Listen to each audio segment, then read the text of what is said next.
નમસ્કાર મિત્રો, સ્વાગત છે તમારું આપણી આ યુટ્યુબ ચેનલમાં જેનું નામ છે ગુજરાતી જીકેની જમાવટ.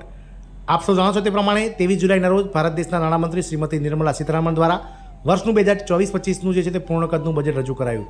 ક્યાંક ને ક્યાંક સરકારી કર્મચારીઓ કે જેમની મુખ્ય 3 માંગણીઓ હતી, જેમાં ઓપીએસ એટલે કે જૂની પેન્શન યોજનાને પુનઃસ્થાપિત કરવી, 8મા પગાર પંચની જે છે મિત્રો રચના કરવી એટલે કે ગઠન કરવું, અને સાથે જ મિત્રો કોરોના સમયમાં એટલે 1 જાન્યુઆરી 2020થી લઈ અને 30 જૂન 2021 એમ 18 મહિના સુધી જે કોરોના કાળ દરમિયાન જે સરકારી કર્મચારી અને પેન્શનર્સનું ડીએ-ડીઆર જે રોકવામાં આવ્યું હતું તે 18 મહિનાના જે ડીએ-આરએસ છે તેને લઈ અને મિત્રો સરકારી કર્મચારીઓ બજેટમાં જે છે તે મિત્રો આશાઓ સેવી રહ્યા હતા. ક્યાંક ને ક્યાંક નાણામંત્રીએ તેની રજૂઆત કરશે, પરંતુ જૂનું પેન્શન યોજનાને લઈ અને સરકાર દ્વારા આ ત્રણેય મુદ્દાઓને લઈને કોઈપણ જાતની ચર્ચા કરવામાં નથી આવી. પરંતુ ઘણા ખરા કર્મચારી યુનિયન્સ અને જે વિશ્લેષકો છે, જેઓ મિત્રો સરકારી એક્સપર્ટ છે, તેઓ માની રહ્યા છે કે હજુ જૂનું પેન્શન યોજના સમાપ્ત થઈ નથી.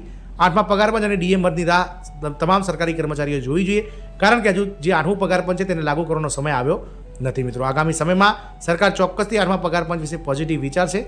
ચોક્કસથી ડીએ-આરએસ જે 18 મહિનાનું બાકી છે તેને લઈને પણ સરકાર ચર્ચા કરશે, અને ક્યાંક ને ક્યાંક ઓપીએસ પુનઃસ્થાપિત કરવાને લઈ અને જે રીતે અત્યારે હાલ કેન્દ્રીય કર્મચારીઓ અને વિવિધ જે યુનિયનો જે દબાણ બનાવી રહ્યા છે સરકાર પર, જોતાં એવું લાગી રહ્યું છે કે આગામી સમયમાં મિત્રો ચોક્કસથી આ ત્રણેય મુદ્દાઓ પર જે છે તે સરકાર ચર્ચા કરી અને ચોક્કસથી પોઝિટિવ રિસ્પોન્સ આપશે. તો આજના વિડીયોમાં જાણીએ કેન્દ્રીય બજેટ પર ફાર્માસિસ્ટ ફેડરેશનના પ્રમુખ સુનિલ યાદવની શું પ્રતિક્રિયા છે અને આ ત્રણેય મુદ્દાઓ વિશે તેમણે શું ચર્ચા કરી છે સરકાર સમક્ષ. તો આજના વિડીયોના અંત સુધી આપ બન્યા રહો, અને જો ચેનલમાં તમે નવા હોય તો અમારી ચેનલને સબસ્ક્રાઇબ કરો, સાથે બાજુમાં રહેલું બેલ આઇકોન દબાવી ઓલ નોટિફિકેશન ઓન કરો, જેથી કરીને ચેનલ પર મૂકવામાં આવતા વિવિધ ભરતીઓના નોટિફિકેશન, વિવિધ ભરતીઓના પરિણામ, જીકેના વિડીયો અને સરકારી કર્મચારી પેન્શનર્સ યોજનાઓને લગતા પરિપત્રો સરળતાથી તમને ચેનલના માધ્યમથી ઉપલબ્ધ થઈ જાય. તો જૂનું પેન્શન સમાપ્ત થયું નથી, 8મા પગાર પંચ અને ડીએ મર્જરની રાહ જુઓ. કેન્દ્રીય બજેટ પર ફાર્માસિસ્ટ ફેડરેશનના પ્રમુખ સુનિલ યાદવની પ્રતિક્રિયા. સેહત ટાઈમ્સ લખનૌ. ભારત સરકારનું વચગાળાનું બજેટ સરકારી કર્મચારીની કલ્યાણની દ્રષ્ટિએ નિરાશાજનક રહ્યું છે. જૂના પેન્શનની જાહેરાત કરવામાં આવી ન હતી. કર્મચારીઓ 8મા પગાર પંચની રચનાની જાહેરાત રાહ જોઈ રહ્યા હતા, છતાં જ્યારે 7મા પગાર પંચના અહેવાલ મુજબ 50% મોંઘવારી ભથ્થાને મૂળ પગારમાં મર્જ કરવાની જાહેરાત પણ રાહ જોવાઈ રહી હતી, પરંતુ પ્રતીક્ષા પૂરી થઈ નથી. આજે કેન્દ્રીય બજેટ પર તેમની પ્રાથમિક પ્રતિક્રિયા આપતા ફાર્માસિસ્ટ ફેડરેશનના પ્રમુખ સુનિલ યાદવે જણાવ્યું હતું કે સ્ટાન્ડર્ડ ડિડક્શનમાં ₹50,000થી જે છે તે ₹75,000 કરાયું છે, અને આવકવેરાના સ્લેબમાં ફેરફાર આવકકારી છે. કેન્સરની દવાની 3 દવાઓ કસ્ટમ ડ્યુટીમાંથી મુક્ત કરવામાં આવી છે. આ પણ એક આવકારદાયક પગલું આ બજેટમાં કહી શકાય. મિત્રો આપ સૌને જણાવી દઈએ કે સ્ટાન્ડર્ડ ડિડક્શનમાં ₹25,000નો વધારો સરકાર દ્વારા કરવામાં આવ્યો હતો. જે પહેલાં ₹50,000 હતું તેને વધારીને 75,000 એટલે કે ₹75,000 કરી દેવામાં આવ્યું છે. શ્રી યાદવે કહ્યું હતું કે કોન્ટ્રાક્ટ પ્રથા ખતમ કરવાને બદલે તેને પ્રોત્સાહન આપવામાં આવી રહ્યું છે. કાયમી રોજગારી સર્જનના અભાવે ટેકનિકલ લાયકાત ધરાવતા લોકોને ઓછા વેતન અને ભવિષ્યની અસુરક્ષા સાથે કામ કરવું પડે છે. સરકાર સામાન્ય લોકો માટે ઘણી યોજનાઓ લઈને આવી રહી છે, પરંતુ તમામ માટે આરોગ્ય અને દવાનો અધિકાર લાગુ કરવો તે જનહિતમાં જરૂરી છે. આખો દેશ માને છે કે આપત્તિ વખતે સરકારી કર્મચારીઓ અને ફાર્મા ઉદ્યોગને મોટી જાનહાની થતી અટકાવી હતી.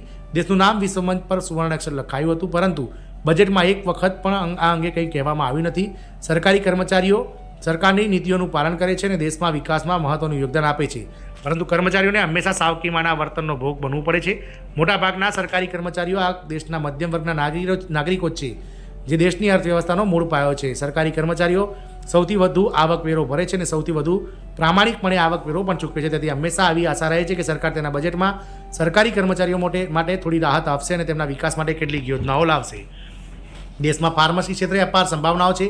ટેકનિકલી ઉત્તમ માનવ સંસાધન અને ફાર્માસિસ્ટ ઉપલબ્ધ છે. દેશના દવાના સંશોધન, ઉત્પાદન, દવાના વેપારની સાથે દવાખાનાઓમાં ફાર્માસિસ્ટની ફરજિયાત ઉપલબ્ધતા, હોસ્પિટલોમાં ફાર્માકો વિજિલન્સની જાહેરાત કરવી જરૂરી હતી.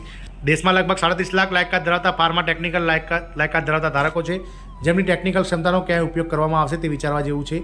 બજેટમાં મેડિકલ કોલેજ બનાવવાની જાહેરાત કરવામાં આવી છે, પરંતુ હાલના માળખાનો ઉપયોગ કરીને વ્યવહારમાં જ્યારે હાલનું માળખું મેડિકલ કોલેજમાં રૂપાંતરિત થયું છે, ત્યારે મફત દવાઓ, મફત સારવાર અને સુવિધાઓ જે પહેલાંથી જ લોકોને ઉપલબ્ધ હતી તે અંગે કોઈ આયોજન નથી. જ્યારે કર્મચારીની જગ્યાઓમાં ભારે અસમાનતા સર્જાઈ છે.